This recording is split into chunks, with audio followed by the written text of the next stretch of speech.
বাহাদুরি যতই করো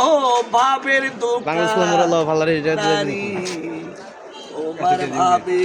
তোমার জন্যে টেনে আনবে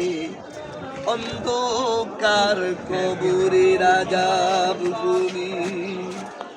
সময় থাকতে ভাবের দোকান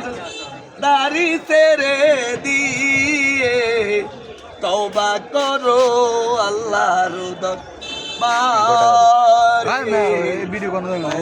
তারা কোনো উপায় থাকবে না তোমার কবরে তওবা ছাড়া কোনো উপায় থাকবে না তোমার কবরে